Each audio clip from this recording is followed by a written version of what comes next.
Hi, Tracy and Sarah here. Welcome to season 2 of Tell Me How You're Mighty. We had a little holiday break and we're back and showcasing more amazing people and their survivor stories. Our guest today is podcaster and author Shani Silver, who is something of a revolutionary. She's shedding the societal shame around being single. Shani is the author of A Single Revolution, and she runs a single serving podcast, which I'm told offers exactly zero dating advice. Welcome, Shani. Thank you so much for having me. I'm so excited to chat with you. Okay, well, you got to just tell me, starting off, everything you hate about dating culture. Oh, And how much time do you have? Top to bottom, dating culture well, first of all, I don't think there should be a dating culture. Dating okay, culture should not exist. We should not be stuck in a hellhole for so long that it creates this culture of people who can't get out of dating culture because they can't find someone. Like the very notion of finding someone should not be as difficult as it has become. And yet you have single people just endlessly treadmilling through dating apps and through setups and through horror stories for years on end. I don't think there should be a dating culture. I think what we've allowed dating to become is abhorrent. And I kind of spend my days trying to make it better, I hope. that, that's great. I should have said this in the intro. You have a huge TikTok following, and I encourage everyone to check out Shani's TikToks. And you have a popular post that says, "A wedding ring is not a diploma. Married people are not superior to single people in any way." I That think is the very problem much is the though truth. the whole narrative, the whole way that we use language implies that if you're on your own, then there's something fundamentally wrong. So, for instance, a lot of people refer to their partner as their other half. So, what does that mean that someone like me is a half a person waiting for that other half to make me complete? That's a good point. What did I want to say about The that? other So half. the other half, yeah, that's embarrassing for humanity at this point to only be able to accept someone when they are partnered. The scarier thing for me is that we take the absence of a partner as the presence of a problem, and I disagree with that completely, particularly given the realities of modern dating culture. Anyone who looks at you and your singlehood and sees someone flawed or someone who's bad at dating or someone who just can't keep a partner is not someone currently trying to find one. I can assure you of that. It's not a reflection of your fitness for love. It is a reflection of dating culture itself. And that is a huge disconnect that I think is keeping a lot of people very, very miserable in the dating space. You need a thick skin, don't you, to get embroiled in the world of dating on that sort of on apps and online. I did it very briefly after my ex-husband had waltzed off with his affair partner because my immediate response was, right, he's got someone, I need to get somebody as well. And it immediately made me feel worse, I think, particularly as a woman, where men who possibly wouldn't have managed to attract a woman 20 years ago suddenly decide in their 40s that they're going to get upgrade to a partner 20 years younger than themselves. And then they Oh, put a yeah. long list. There was one man, he put a long list of, I don't want fat people, I don't want old people, I don't want this, I don't want that. The irony was that he ticked every single one of those boxes, but he didn't want that in his partner. I, yeah. Can I ask a question about how vulgar I'm allowed to be on this podcast? You can be as vulgar as you want to be. His dick's gonna stop working in 10 minutes. Like, what does he think he's, like, what are you thinking? Like, she'll figure it out. Like, she'll figure out whatever. Okay. All right.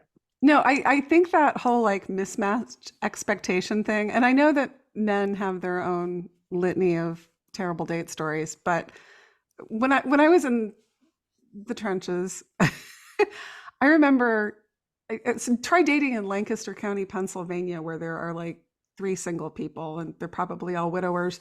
I mean, these are places where people get married at 18 and have 11 children, and it's not a large pool. So we'll just say that. But I went on a date. I was younger then. I went on a date with a man, and he looked at me with like total disappointment. I don't, I'm like, okay, whatever. Um, and he literally looked like a boiled potato in a shirt. I mean, he was lumpen, he was round, he was like a terrible conversationalist. And I was like, you are rejecting me? I'm like, I mean, I don't really know how my stock trades, but I knew enough to know that like I was several zip codes out of this guy's league. And I'm like, wow. I just, You know, and to which you could like, why did you go on a date? I'm like, because I'm game, I guess. You know, maybe there's a nice person there. But there is. I mean, it is. You have to have a very tough skin, to Sarah's point. You will be rejected by potatoes. The Or delusion is so or strong. by a Donald Trump lookalike, has happened in my case. I God. actually had a friend of mine. This wasn't in the world of dating apps, but it's when friends get involved and they start thinking that you need pairing up with someone, and they just grab any old person that you think, well, no, why would you think I'd be interested in him? I was seated at a party next to this man who had Trump's politics, looks, and personality, and you think, why would you think I'd want to saddle my swell? I can't think of any circumstance where I wouldn't rather be on my own. To Did save you you from say the that to your horror of being friend? single. That's Did, why, because, you know, the dreaded singleness. but did you say that to your friend who sat you next to this person? Do you know I didn't, because it would have felt it would have felt rude. You know, she was obviously I think I might have implied to him that I didn't find him a suitable match. I think he became very aware of that quite quickly. But people think they're doing you a favor.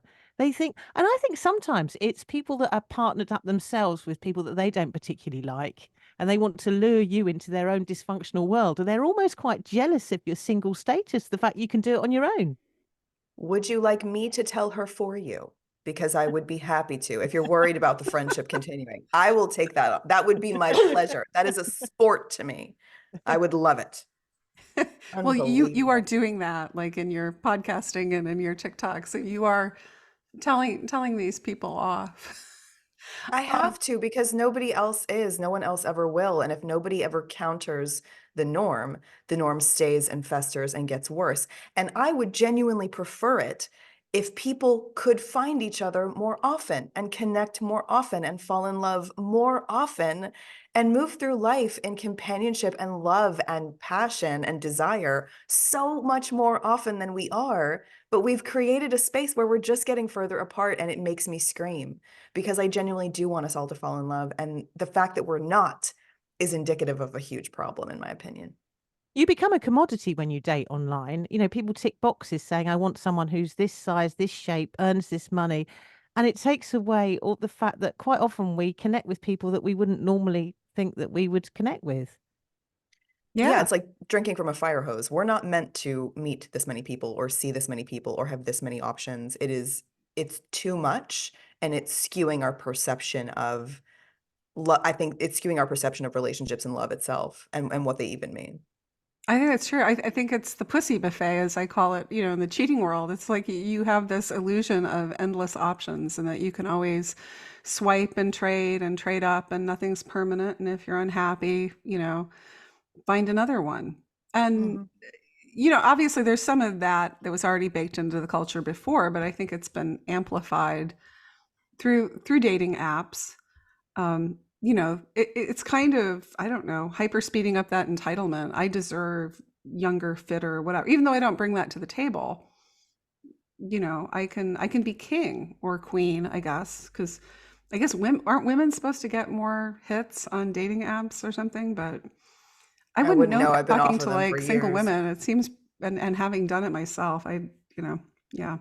Ugh. It's a platform as well for a lot of dysfunction. So Tracy, I think I told you just before Christmas, my sister's been on a lot of these apps. Oh, that's And she right. met a man who very proudly showed her the vineyard he was buying, the multi-million-pound house he was buying. He was involved in intelligence, so had to go off on lots of secret missions. With Prince Harry, right? And she, yes, with Prince Harry and all sorts of very impressive names. And she was coming to London. She was going to meet him in London. He was going to get on the plane.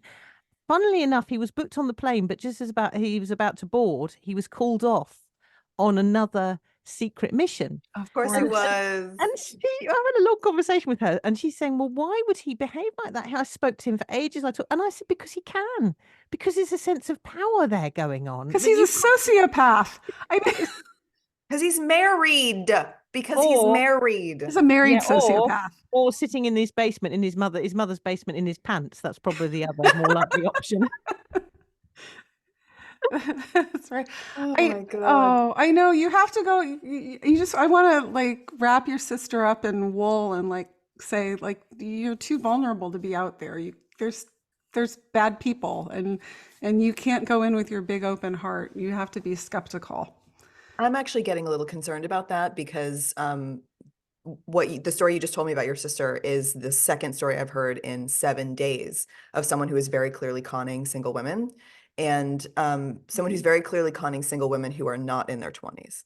And I'm getting more and more concerned that this is, yesterday I published an essay called Con Artists, Netflix, and Single Women, because there's way too much happening in the non-murder true crime sphere about people taking advantage of single women, the Tinder swindler, Twin Flames universe. Dr. Paolo Macchiarini, there was a huge documentary that just came out about him that every human being on earth needs to watch. I don't care if you're single or partnered, everyone needs to watch it.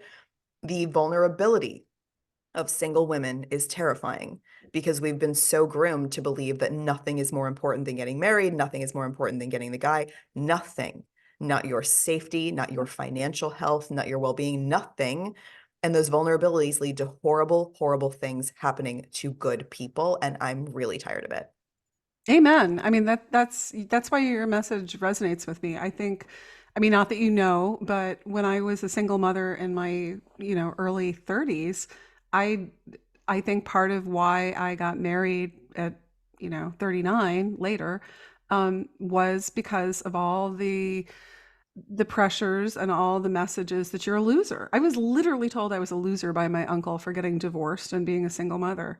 And and I was oh, yeah, well, we'll talk about messages we get later, but yeah, it's a wobbly time. It's hard. You have all this responsibility. You are vulnerable and you're exhausted. And it's very alluring for someone to, sweep in and go, "Hey, I work with Prince Harry and I have a vineyard, come hang with me." Okay, it wasn't obvious. I thought I was dating like a boring civil servant, but just to have someone to go out, go dancing with, or have fun, have a little fun, right? You're on such starvation rations that, yeah. And there's so many messages of, you can have your happy ever after. All the suffering was worth it because then you met the one. And, um, I think I was particularly vulnerable the guy really literally turned out to be like a Dateline sociopath. But, yeah, I wish I'd had a little stiffer spine.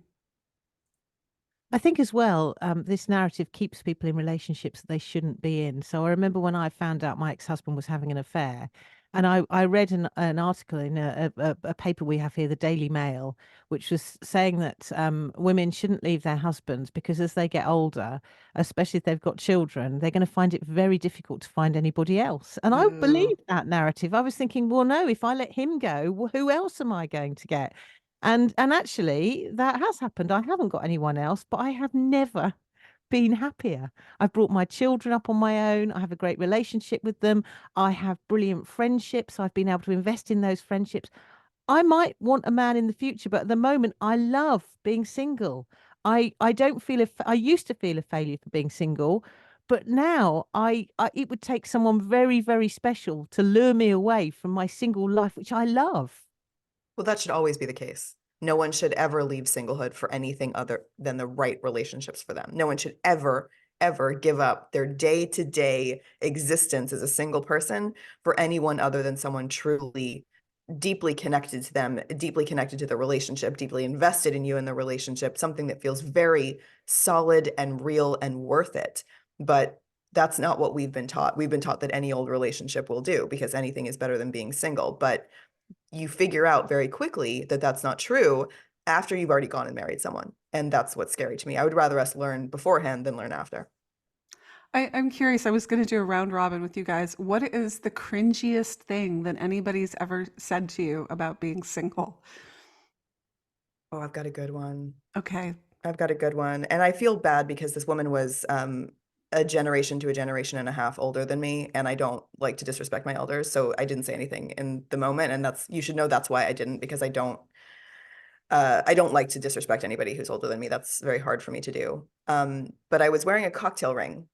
I was at dinner with my mom, my cousin, an aunt, and this friend of my cousin's. And I was wearing a cocktail ring on my left-hand ring finger. And it's the only finger that ring fit on. And I loved the ring. And she was like, "But you're single. Aren't you afraid that some man would look at your hand and then not come up to you?" And she was sincere. And I just, and I obviously had 1,000 things that I could say to her, but I didn't. I was just like, no, I'm not worried about that. That's okay.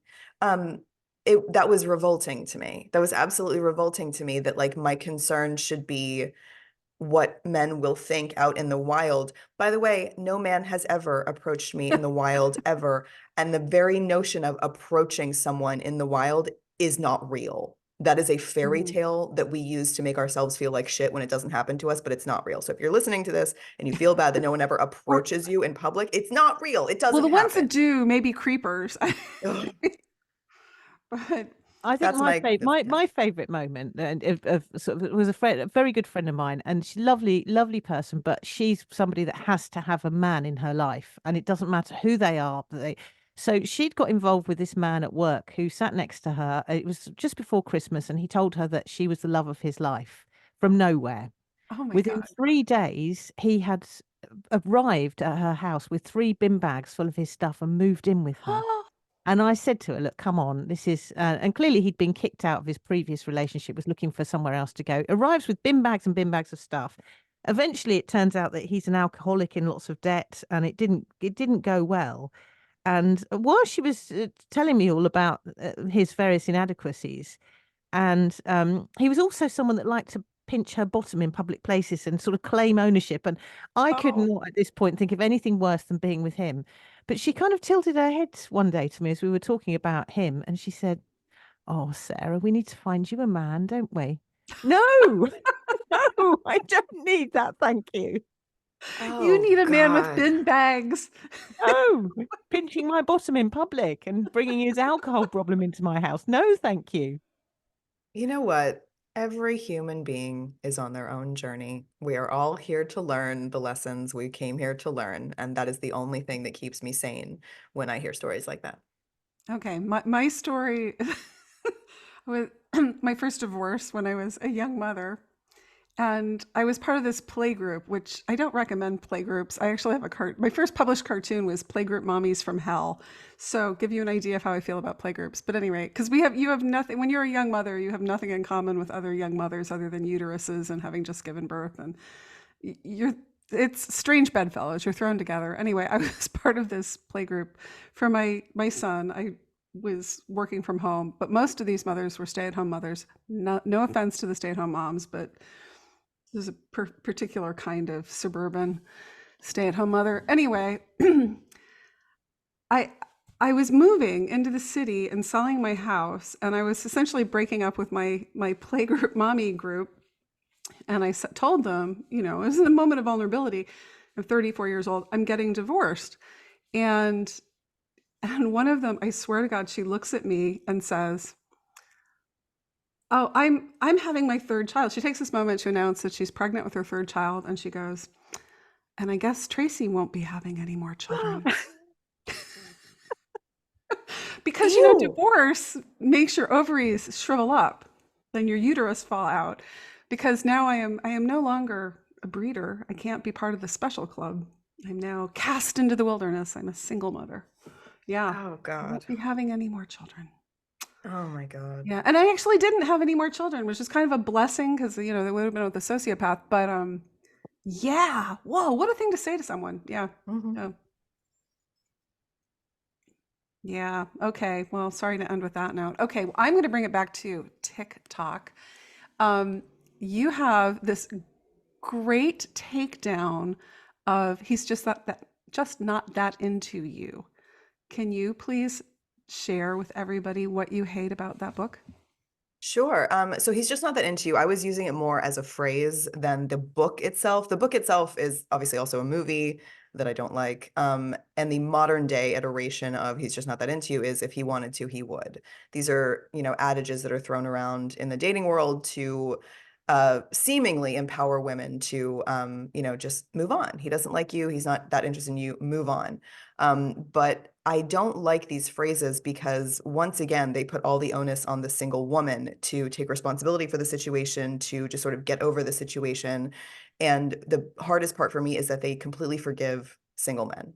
They never ask single men to behave better. They never ask the treatment that single women receive to improve. It's forgiving. It just forgives all of the behavior that single women have to endure in the dating space, and it never requires better, and it never puts forth consequences to people who treat single women like shit, most often men. Um, it has to be better than that. The world has to be better than that. The dating world has to be better than that. Otherwise, all we're ever doing is just dismissing person after person after person after person, but they're still out there in the dating space. And if Yeah. there are never any consequences, the whole dating space is just full of people that we have to dismiss. And this is Well, an you made endless this cycle. really great point, which is that he's not giving his advice to men. You know, it's Correct. not stop leading her on, stop sending mixed messages. It's just to the woman, like, read his mixed messages and decode it. Well, the Like, only people who are listening to dating advice are women. The only people who are paying for dating advice is women. So, of course, they're only speaking to women, even when they're male in the dating space. Matthew Hussey fucking comes to mind. Like, if you're a guy in the dating space, you're not talking to men. You're only talking to women. You're just giving, the woman, the man's perspective on things as if we need that. It's only ever delivered to single women because we are the only ones paying attention, and we are the only ones buying because we are the only ones getting shamed. That's why that's happening. what's happening to the men?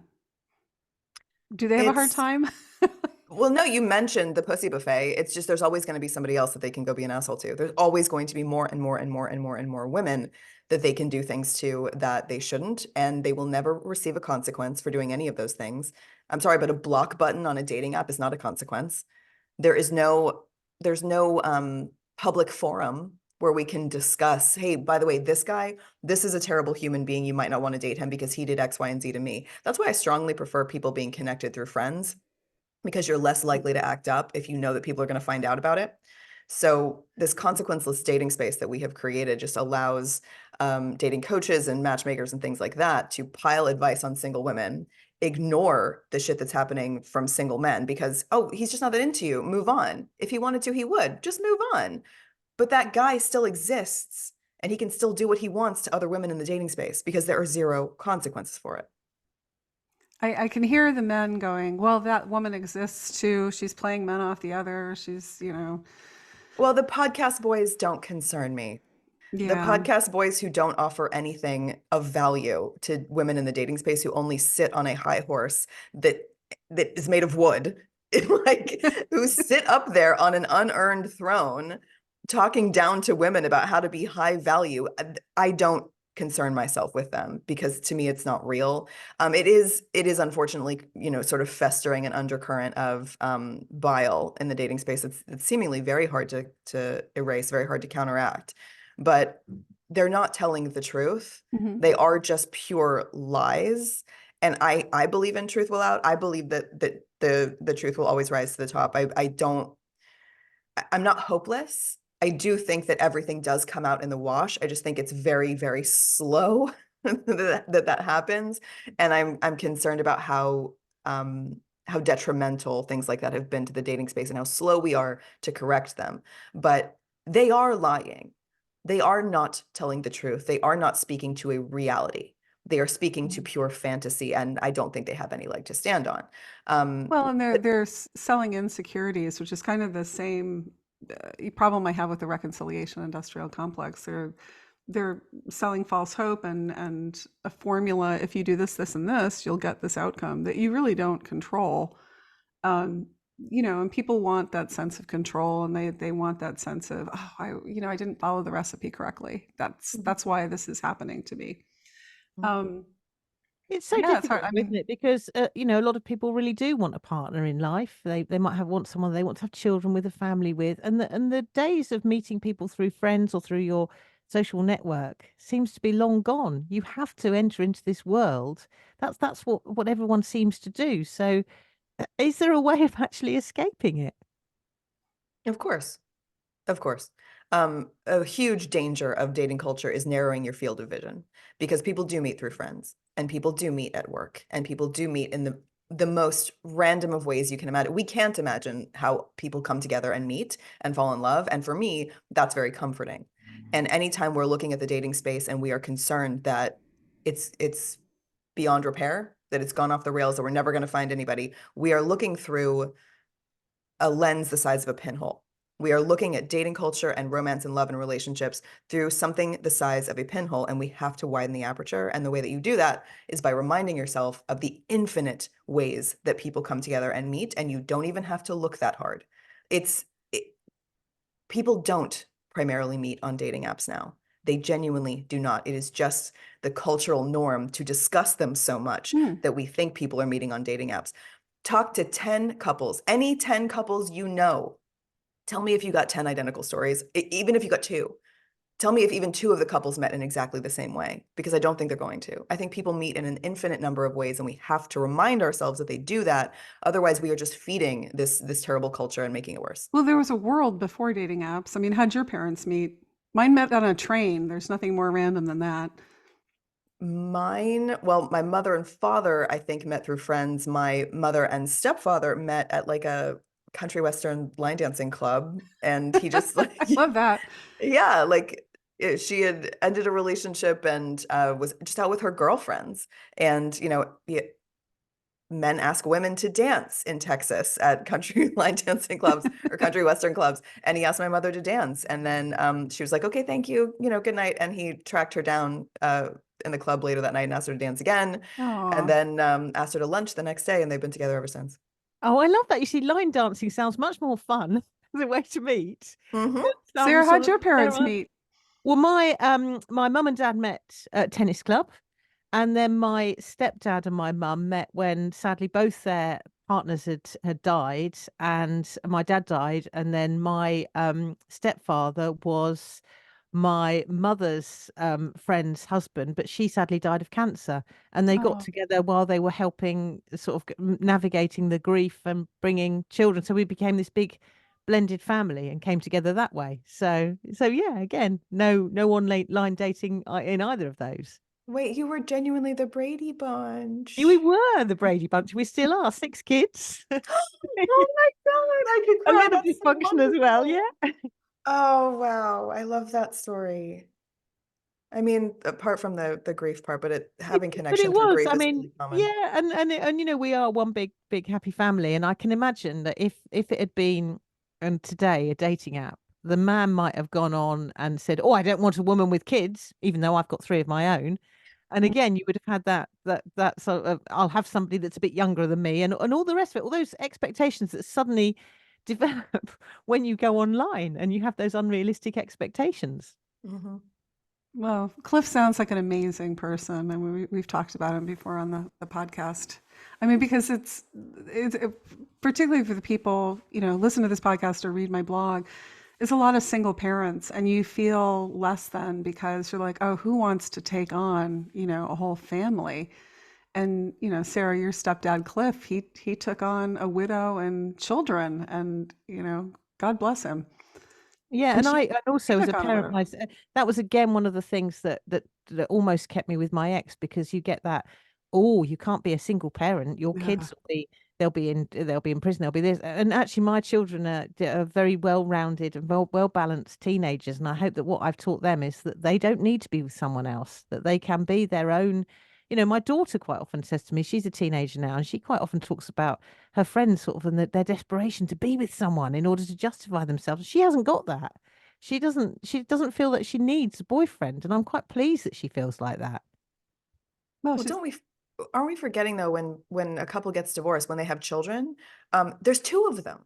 It's not just one single parent. There's two single parents. Like you're not alone in the single parent world. There's always going to be the same number of single parents in the world because there were two.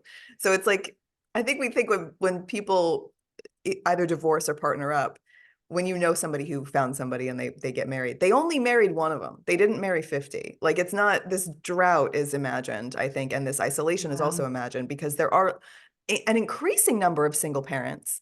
And I don't think that that's a bad thing. I think single parent households are beautiful. I come from one, and I know an increasing number of people who are also becoming single parents by choice. It's not this isolated thing anymore. It's a community, and I think it's a beautiful one. Yeah, amen. I agree. It's I mean, you need to spend some time on my blog. I mean, people, and I'm sorry, a lot of men read my abandonment stories. They walk away and they have a new thing with Schmoopy and they don't pay child support and yeah, it's not like there's some stigma that follows them around because they don't get left holding the bag, generally speaking. And it's hard for men to. My husband was divorced with 2 kids, and but I don't think he ever thought, oh, my stock will trade lower because of that. I think the single mother stigma it's deep, it's baked, it's we that's a whole other podcast, but Well, there yeah. should be like a deadbeat dad forum that you can look someone up on before you decide to date them, just to make sure. And I'm telling you, there's no consequences. What are the consequences? There are no consequences for bad actors. They just get to keep being bad. And that's messed up to Well, me. I think the consequences are, you're doing this, you're changing the narrative. I'm trying to change a narrative. The consequences would be like, your stock should drop, man. Are you not paying for your kids? Are you being a douchebag? Do you have like, you know, You shouldn't There, be there, there- allowed. and there are consequences ultimately, because ultimately the kids, they see it. And Mhm. when that was my fear, was that I would be like the one doing all the picking up of pants, the washing, the getting them to school, the boring one. He would waltz in and out. The waltzing in and out got lesser and lesser as the kids got older. He's had next to nothing to do with them. And I had a conversation with my oldest son. We were on holiday in Devon. And I said to him, my brother had said, "Oh, have any men in your life, Sarah?" I said, "No." And then I said, on paper, I look like the failure. He's waltzed off. He's had the big Instagram wedding. It was all on the line. There are lots of pictures of them on social media, gazing lovingly into one another's eyes. And my son said, "Don't you ever say that. He's the failure, not you. You've been oh, there for us. You've got an amazing life. You've got a brilliant job. You've got lots of friends. You've brought us up. He's the failure." And actually, I don't care what anyone else thinks. If my son thinks that, then he is the failure. Yeah, you won. You totally. won. And you'll keep winning. You will keep winning. That you're right. That is the consequence, is what your children think of their father is absolutely the consequence, for sure. Yeah, and I think it's up to us to not date losers. I mean, once we find out they're losers, everybody presents well in the beginning, or unless they show up with bin bags, and then you should totally know that they're a loser. But yeah, everybody needs to work on their discernment, and You know, yeah. there's something amazing happening, and it is relevant to your community. There's something amazing happening in New Orleans right now.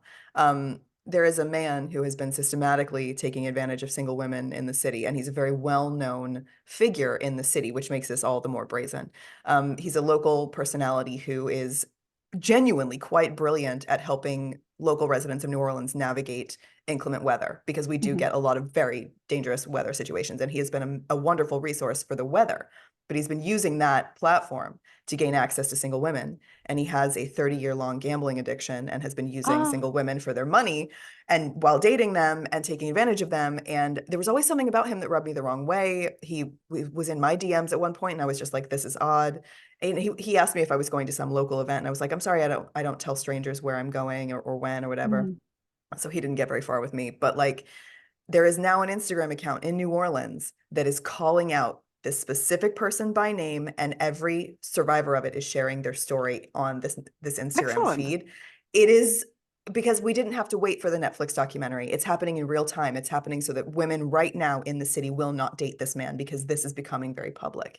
And I thought it was one of the very first times I had seen a genuine consequence for someone being an asshole in the dating space. And I was applauding these women. It's just it was action being taken to stop something horrible, to stop a swindle, to stop a con. And nothing makes me happier, because when a single woman gets conned or fucked over in some way, it hurts me more than I want it to. And I know that it hurts both of you also very, very much. So it was just a great thing to see. So it can happen, is what I'm saying. Like, there Yeah, there take can them be down. real-time consequences, and he is getting taken the fuck down, and he had to address it. He had to address it on his Instagram that everybody follows, and he had to say, this is me. I have done this. I am Well, you're sorry. you're pointing out a really important point, which is one that I make a lot on the blog, which is tell people, tell people, tell people, tell people, tell people, tell people. I mean, I have other women who write to me all the time, and now it's not my demographic, but they read me for reasons. And should I tell the chump? And I'm like, yes, tell the chump, tell the chump. Everybody, or if it's a friend or it's someone at work, like you'd want to know if it was you. If someone Mhm. was stealing from you or doing, something nefarious in any other situation, we'd be like, yeah, you should tell your boss someone's stealing the petty cash. Uh-huh. But when it comes to cheaters, or bad actors. It's like, oh, that's private. That's between two people. Or I don't want to be the messenger that gets killed or whatever. No, tell people. Like when somebody does this, tell people. That's how you change a narrative. That's how the consequences happen. Because if we internalize it, if it's our shame, oh, I believe that damn Prince Harry story and that guy, swindled me. And then you just sit with your shame versus putting it on Instagram. I'm like, that's how you take the motherfuckers down, Tell. Be the tattletale you want to see in the world. Be the tattletale. We're gonna put that on It's also interesting because you mentioned the other woman there, and I think this whole affair dynamic often is based on on people using relationships to make themselves feel better about themselves. Yeah. You get involved with a married man because it makes you think, oh, look at me, I'm so magnificent, I am so brilliant, I can lure him away from his wife and his kids because that's how magnificent I am. And quite often people that get involved in those relationships are sort of trying to make themselves feel better. And Oh, as you call the pick me dance, Tracy, it's then people sort of fighting over this man that actually ultimately, if they both stood back, they'd realize that none of them, if they analyzed it, would really want him. and they're so buying into the misogyny. I mean, we'll go to the vulgar thing. I say other women suck the dick of the patriarchy. I mean, there's nothing more retrograde than fighting over being some guy's leftovers, some side dish. And yet, how many essays have you read about I'm a feminist, author, mistress? It's such bullshit.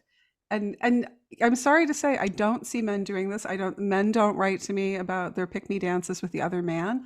I think, yeah. In 11 years of doing this, I think I've gotten one letter like that, um, it's, yeah. I don't think they're thinking about the consequences, particularly when there are children involved. Like the idea of those consequences is I can't fathom that. I cannot fathom being involved in a situation where there is a family that contains children. And this is behavior that people are choosing to participate in and thinking that it says something positive about them. That's really hard for me. Admittedly, I've never been in this situation and I don't have the perspective that the two of you have.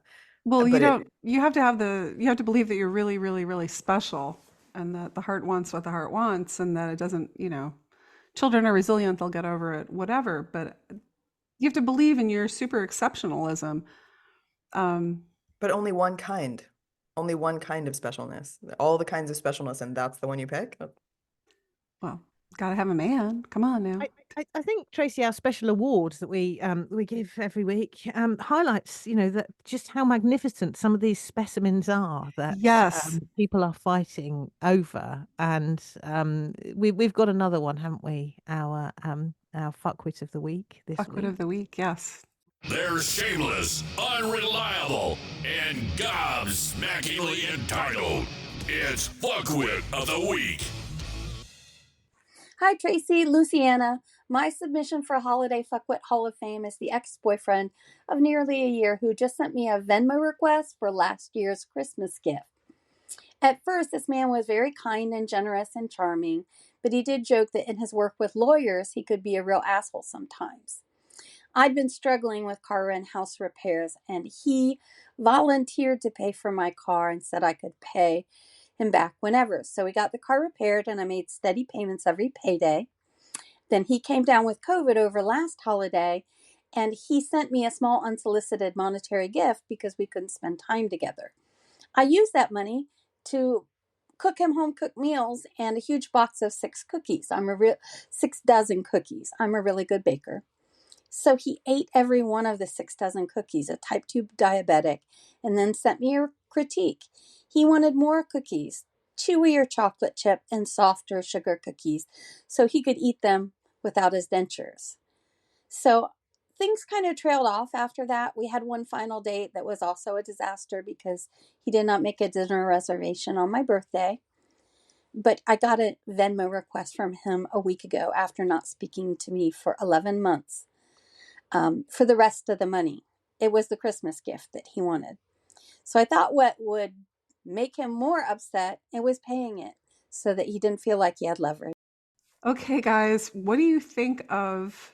We'll set aside the whole dating dynamic here, but the man who wants his Christmas gift back. Yeah. Wow. I mean, it's bad out there. It just leaves you speechless, doesn't it, really? It's just the barefaced cheek of some individuals.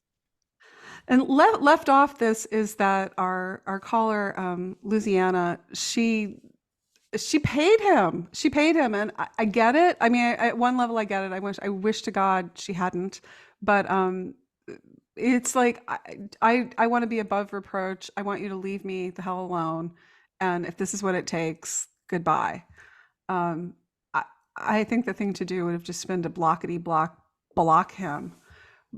But it shows the transactional mindset of this person that like I did for you and then I didn't get what I wanted, ergo you owe me. And he's clearly been festering and thinking about it for a whole year. Yeah, I don't know. Shani, any thoughts? I think it's an attention-seeking device as well. A sort of prod you. I'll have my gift back. Thank you very much. Like a toddler throwing a tantrum. Yeah. Yeah, right. I mean, is there a follow-up with "Will you date me?" You know, I don't. Yeah, I don't know why the guy wants her attention. It's horrible. Well, the thing is, and this is why I think you might not even want my thoughts on this at all, but it's not about him. None of this, not one moment of this is about him. It's about her. And it's about how she is choosing to react to this very blatant piece of shit. And I told you this, Tracy, earlier when we were initially talking about this, like this person was very clear about who they were. This was not a swindle. This was not a con. This was blatant and this was obvious. And at some point, we as women have to fucking stop. Like absolutely fucking stop participating and be very firm, direct, clear, and unfortunately very brave. Because this story was not shocking to me. There was nothing about this that shocked me. There was nothing about this You that get surprised stories me. like this all the time? Everyone does. Everyone. This is honestly a little bit classic at this point. To And her credit, she did dump him. And this happened a course. year after she dumped him. So you hear stories of these spurned people coming back and going, "Hey, you owe me," or "Hey, I'm in your space." Like, yeah. the correct response is fuck off. Yes. The I correct agree. response is fuck off. You do not belong in my life. I know what you are. I see what you are. You do not belong in my life. You sure as shit don't belong in my bank account. No. The answer is no, and fuck off. This is it. I did not want to give a response to this because I feel for women in this situation, and I do not want to blame anybody who any of this has happened to because it was not your fault, and it's never your fault that this Right, has that the happened. guy's a douchebag. But no, Yeah. I think it's a really important message. Fuck off. You know, you're essentially giving people permission to say fuck off. And I think we're so socialized to be polite and not hurt their feelings and walk away from this. And oh, did I do something to offend you? Did I we are so, it's so deep, right? That we don't want to give offense. And I think for women, that there's a lot of personal safety wrapped up in that. Like, I don't want to make this guy mad. I don't want him coming after, whatever. I can back out of this. And if you say, fuck off, stay away from me, I think a lot of women feel like, oh, that'll rile him up. And then I'll really, whereas I think it may have the opposite effect. It's a very strong, loud boundary and like, don't cross it. And then I you're also portrayed carry as being pepper. bitter as well, aren't you? You're portrayed as being the bitter individual that can't be friends with your ex. You Ugh. can't rise above it. You say that, and you're the person that ultimately, again, is put in the narrative is that you're the bitter one. You're the one that can't be all joyful and skip off into the sunset together. Be bitter and carry pepper spray. Do Love it. that advice. Do it. Be bitter and carry pepper spray. Like, you're not wrong here. You are not in the wrong by standing up against these sacks of shit.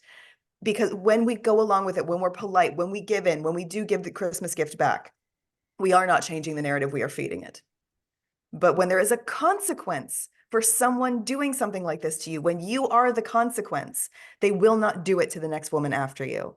And that gives me the strength to say fuck off, because it's not just about me. It's about all the women that this person could potentially come into contact with. And if I helped even one of them, I'm brave. I can be brave in that situation. But I absolutely do carry pepper spray and I carry a stun gun. So And the are you safety bitter? thing, am I bit? Fuck yes, I'm bitter. I've been single for 16 years. You don't think I'm bitter? But my bitterness is sexy to me. I like it. I like that I have this about me. It doesn't bother me. And not only does it not bother me, I think the right men for me will be attracted to it. I don't think I'm this repellent, abhorrent thing for my strength, for my directness, and for my candor. I think it's fucking hot to the men I have any business being with. I love it. Okay, on that note, we're going to wrap it up. And thank you, Shani. And tell us where we can find you.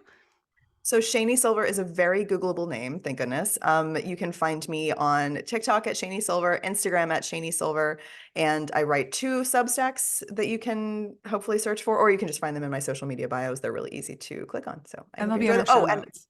I also wrote a book. I'm sorry. It's called The Single Revolution. It's on Amazon. Regardless of where you live in the world, A Single Revolution is available on Amazon for you, and I hope you enjoy it. That wraps another episode of Tell Me How You're Mighty. You want to leave us a mighty story or a fuckwit of the week submission? Check out our new website, tellmehowyourmighty.com. That's yours spelt Y-O-U-R-E. We've got all the episodes, show notes, links to our guests, and you can see the tea room where Sarah and I first met.